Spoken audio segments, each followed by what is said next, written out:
Üdvözöllek, kedves hallgató! Ez itt az Okos Otthon Guru műhelyének következő epizódja, hoztársam Zsé Szabó Kitti. Sziasztok! És jó magam Zsák Péter nevében üdvözöllek benneteket. A mai alkalommal egy kicsit szeretnénk abba az irányba elmenni. Egy korábbi adásban beszélgettünk arról, hogy miért is fontos egy közösség, és hogyan lehet szakmai közösséget építeni, és ennek egy kicsikét a szakmai részébe, legalábbis a humán szakmai részébe merülnénk el, ugyanis nagyon nem egyszerű azt mondani, hogy én majd azzal a másik emberrel fogok együtt dolgozni, mert belevág az ember, és aztán látja, hogy hát itt nem passzolunk, ott nem passzolunk, ő nem úgy csinálja, nem olyan, és akkor egy csomó ellentét alakulhat ki igazából az ember belsejében, tehát nem megbeszélt ellentét, és előre szaladva egy kicsikét próbálunk úgy mérlegelni, vagy súlyozni, hogy előre, amikor már jelentkezik valaki, akkor már próbáljuk fejben összeállítani, hogy ő kivel tud majd a jövőben kapcsolódni. De hát ezt nyilván nem úgy csináljuk, hogy ránézünk, és de jó, hanem szeretnénk ennek valami tudományos hátteret adni, és mérhetőséget, hiszen beszéltünk már a korábbi adásban arról, hogy minőségbiztosítás, meg mérhetőség, és ennek is tök jó lenne, hogyha lenne valami háttere. Ráadásul az embernek nem lenne baj, hogyha ismerné a saját határait, illetve be tudná valahova skálázni, nem csak szakmailag, hanem személyiség szinten is.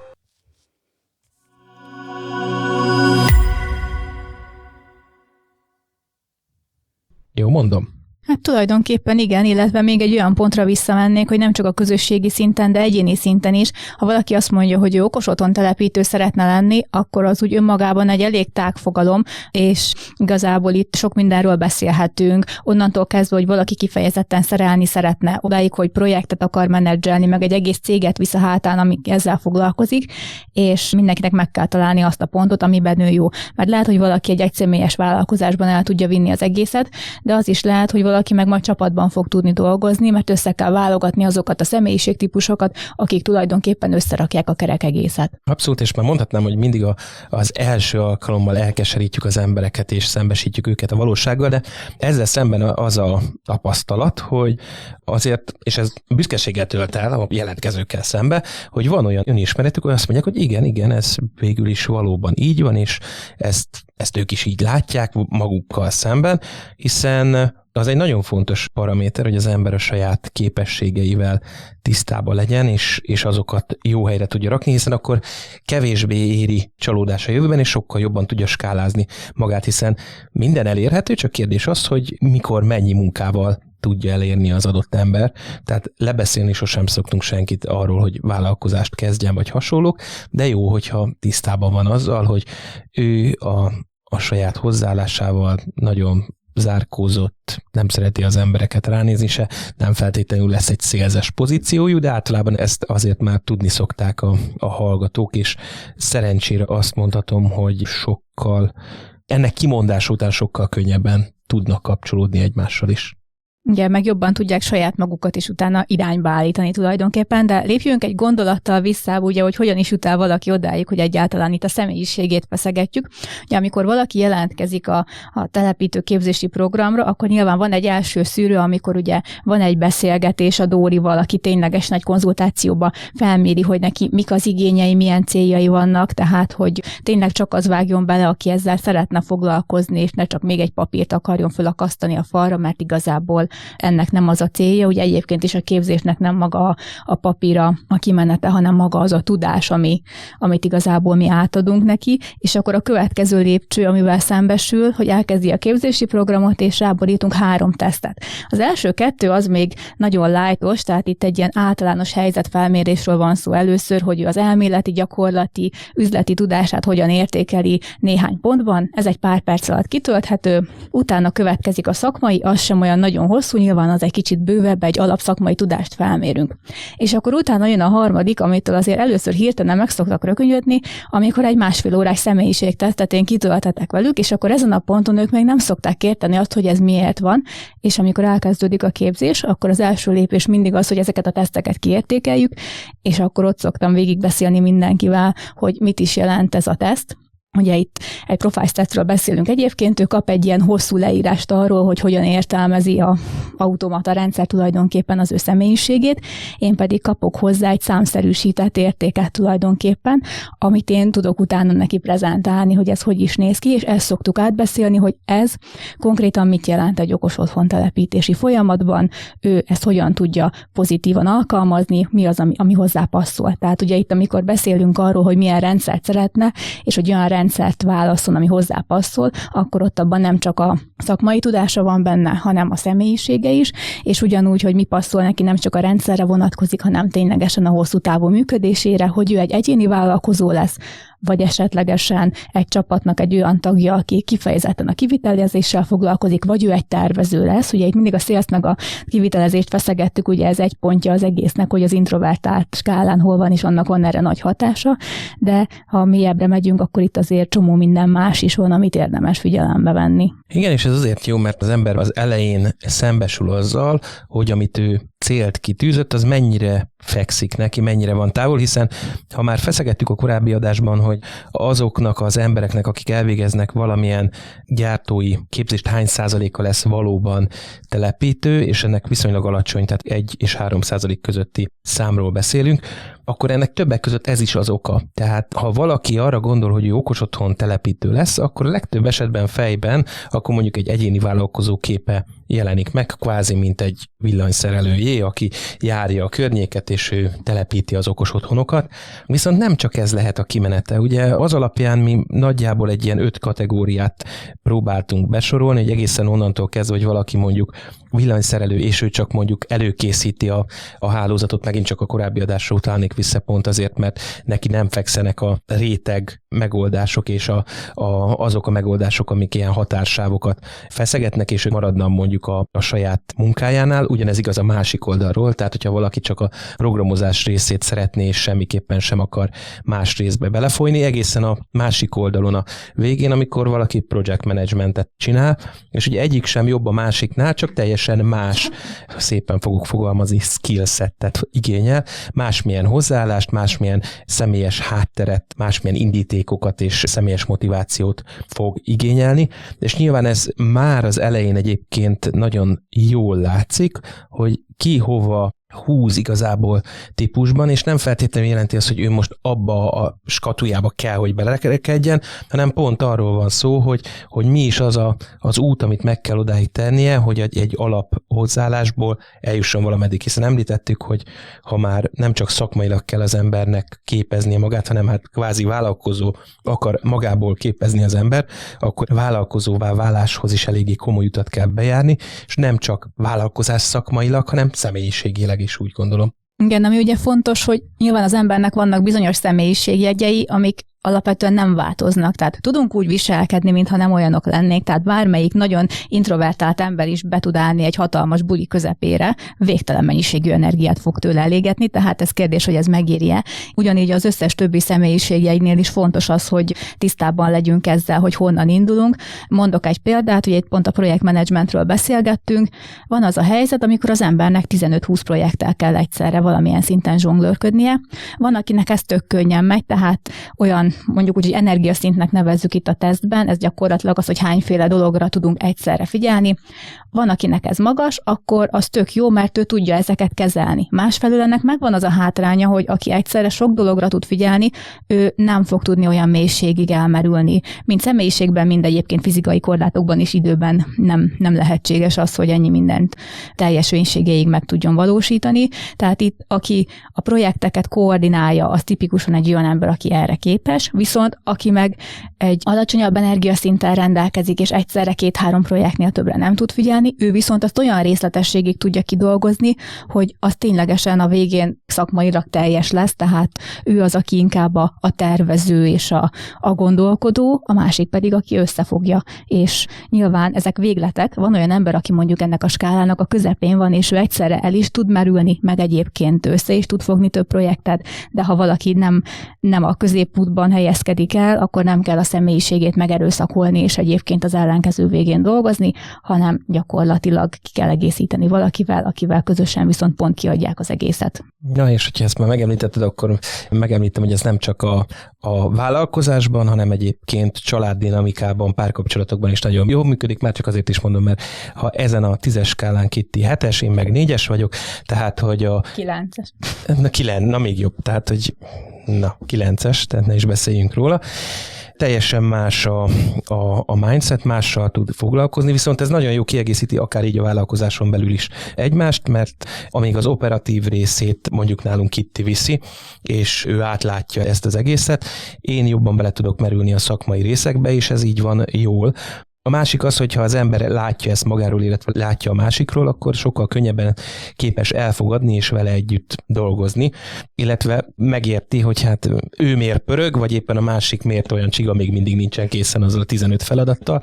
Tehát, hogy egy ilyen jellegű megértést is ad, nyilván ez hívjuk egy kicsikét objektív megítélésnek, hiszen a tesztnek a célja itt az objektivitás lenne. Mennyire objektív ez a teszt? Hát annyira objektív, hogy azt szokták mondani, hogy ilyen nagyjából 2 szokott tévedni, és egyébként amennyit én tapasztaltam ebből, ugye már elég sokat láttam korábbi munkahelyen is, gyakorlatilag egy olyan ember volt, akinél nagyon nem passzolt, de ott viszont arra mutattak inkább jelek, hogy a tesztet próbálta átverni az illető, és ilyen minimális eltérésekkel, de az emberek tényleg a jelentős része azt mondta mindig, hogy igen, ez illeszkedik rá, meg egyébként csapatdinamikában is egyébként teljesen azt mutatja. És a mostani képzés résztvevőknél is egyébként ez nagyon jól látszik. Ami még fontos megjegyezni, mert ugye, ahogy említetted, a te oldaladból nem a szöveges értékelés, hanem a számok érkeznek, de hogy ezek a számok ugye bár 1-től 10-ig vannak skálázva, mit is jelentenek pontosan, vagy hogyan helyezkednek el, tehát nem rangsorbeliséget mutatnak. Igen, azt én mindig ki szoktam emelni, amikor valakinek így átadom az eredményét, hogy nem azt jelenti, hogy te 1-es vagy, akkor hülye vagy, mehetsz haza, mert ez nem jó, hanem azt jelenti, hogy az adott skálának 2 vége van, és attól függően, hogy milyen helyzetről, milyen pozícióról beszélünk, az egyik a jobb, vagy a másik, vagy netán a közepe. Tehát itt mindig ilyen szempontból kell mérlegelni. Tehát például most van egy olyan pont benne, hogy kinek mekkora a szabálykövetése. Ugye nyilván korábban minőségbiztosítási csapatban, hát nem túl meglepő módon az én 7-es szabálykövetésem az baromi alacsony volt a csapat többi tagjához képest, de mondjuk egy vállalkozónál az 1-es, 2-es, vagy a marketingeseknél az egy teljesen normális dolog. Na most okos otthon telepítésnél ez egy érdekes kérdés, mert így, amikor először láttam olyat, akinek ilyen alacsony volt, akkor hát ugye hogyan fog telepíteni szabályok szerint, és akkor ugye jön az, hogy igen, viszont ő rugalmas.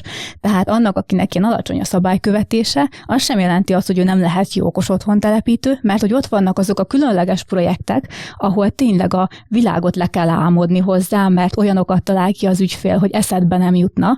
Ott egy olyan out of the box gondolkodás kell, amit egy 10-es szabálykövetésű az életben nem fog tudni megcsinálni. Az én vagyok. Nem, nyilván, ahogy említetted, tehát nagyon-nagyon sok energiát elemészt abban az esetben, hogyha az ember próbál a másik irányba elmozdulni. Viszont ez, ahogy beszéltük, nem egyfajta okos otthon telepítő van, és az okos otthon telepítés során is rengeteg olyan pozíció van, amit lehet választani. Itt inkább azt mondanám, hogy ez valamiféle útmutató térképként szolgálhat az alapján, hogy az ember hova próbáljon eljutni, és ahogy említetted, hogy tévedhet plusz-minusz 2, nagyjából az ember ennyit is tud elmozdulni magában ugye az egyik-másik irányban, hogy jobban alkalmazkodjon a másikhoz, és kvázi ez még belefér a komfortzónába. Nagyjából anélkül, hogy pluszba extra energiát égetne el.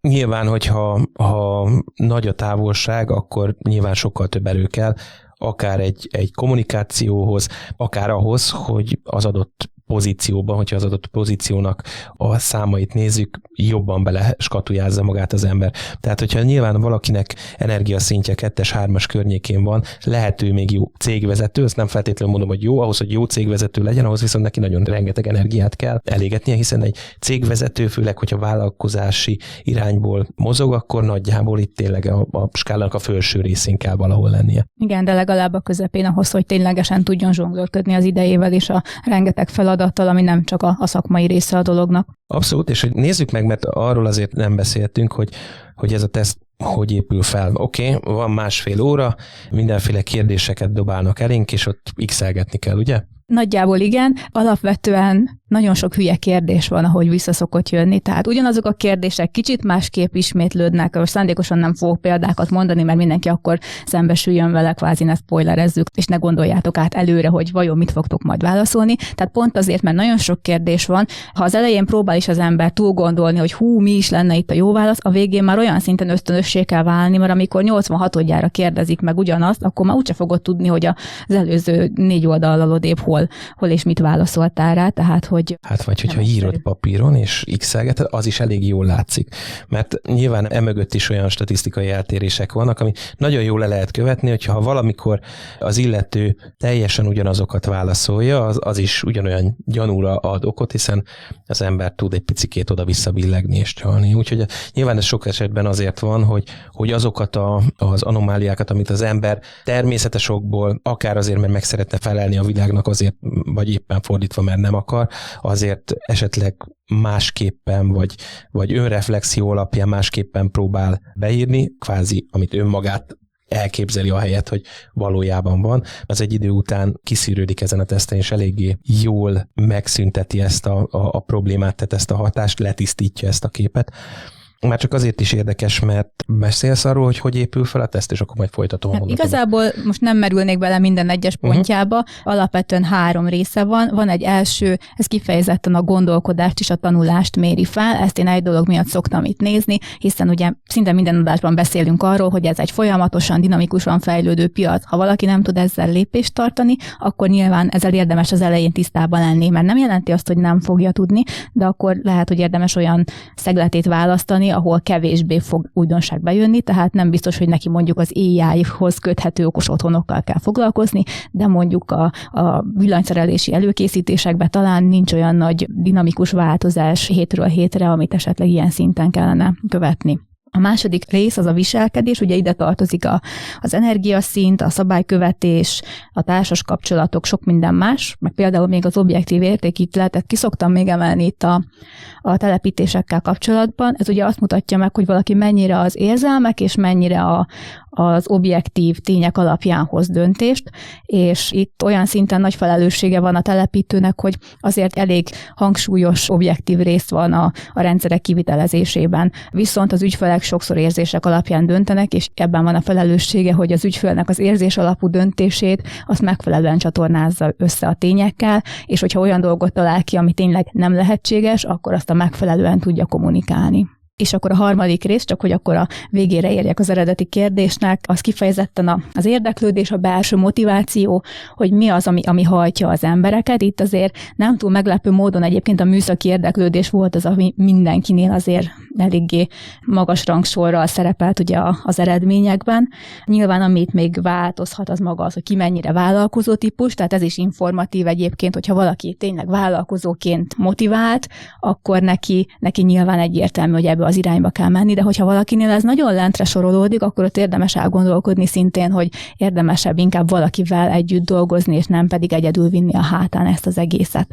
Ami meg még itt érdekes, és kicsit az introvertált-extrovertált skálára utal vissza ez maga a humán érdeklődés, hogy ki mennyire töltődik fel azzal, hogy emberekkel foglalkozik. Itt szintén ez egy fontos paraméter, lehet, hogy milyen pozícióban helyezkedik el valaki. Itt megint hoznék egy példát a saját kis csapatunkból, a Dóri, aki ugye az első pont, akivel az emberek találkoznak, neki egy 8-as humánja van, tehát hogy neki olyan érzéke van ahhoz, hogy az emberekkel beszélgessen, amire nekem az én 2-es humánommal biztos, hogy soha nem lesz. Nem felejtem el sosem, a Dóri nem régen dolgozott nálunk, és megemlítette, hogy igen, képzeljétek el, jártam a Tesco-ban, és beszélgettem az egyik sráccal, aki ott nekem akart segíteni, és mondta, hogy jönni fog hozzánk képzésre, mert hogy beszélgettek, és akkor annyira érdekelte a srácot a dolog, hogy eljön hozzánk képzésre. Tehát kb. Ennyit a beszélőkéről és a humánról, és nem arról szólt, hogy ő most meg akarta győzni, hanem olyan lelkesedéssel és ráérzéssel beszélt a kedves kollégával, hogy érdeklődést keltett, és rárobbant a témára, ami egyébként sok esetben érdekes módon, lekopogom, mert nagyon remélem, hogy hamarosan kezd az első hölgy, de eddig nagyon férfias szakma volt, de most már vannak a láthatáron hölgyek is, úgyhogy bízom benne, hogy a hölgyek is egyre többen lesznek itt a szakmában, hiszen ez is egy olyan szakma, ahol szükség van rájuk, és nagyon szeretném, hogyha itt kiegyenlítődne, mert azt látom az okos otthon csoportokban is, hogy azért ez egy nagyon elférfiasodott irányvonal, és nagyon ráférne a hölgyek meglátásai erre a részre is, és az ő kezük munkája, mondjuk így. Igen, egyébként a Konstrumán ugye ott volt egy ilyen rögtönzött rövid partner találkozónk, ott ez elég jól látszódott, mert meglepő módon elég nagy százalékban voltunk, tehát gyakorlatilag ott volt a Minna Dóri, meg volt még egy érdeklődő, aki szintén ugye hölgy volt, és azért 10 emberből a 30%-át azt már kitettük, és azért ez a szokványos egyedül vagyok 20-30 fiú között azért ahhoz képest, hogy elég jó arány volt, és ott nagyon érdekes irányba terelődtek a beszélgetések, mert például ők sokkal inkább ezt a humán részét tudják hozni a dolognak, és hogy az ügyféligényeket hogyan mérjük fel. Tehát, hogyha itt a folyamatot nézzük, akkor nagyon fontos szerepe lehet egyébként tényleg annak, hogy hogyan mérjük fel az ügyfélnek az igényeit, és hogyan tudjuk megérteni, hogy mit miért szeretne. Abszolút. Ha hölgyek vannak a hallgatóink között, és még hezitálnak, mindenképpen javaslom, hogy merüljenek el a témában, mert nagyon nagy szükség van rájuk itt ezen a témában, de ugorjunk vissza itt egy kicsikét erre a személyiségtesztre. Oké, megvan a személyiségteszt, de hogyan tovább? Hogy lehet kimaxolni ezt az információt? Hát itt igazából azokon a gondolatmeneteken, amiket itt most egy-két példában beszéltünk, azt szoktuk tulajdonképpen továbbvinni, hogy kihez mi passzol, és utána nyilván ezt lehet csoportdinamikában továbbvinni ugye a partnerközösségbe, hogy egyébként az egyes emberek egymást hogyan tudják kiegészíteni.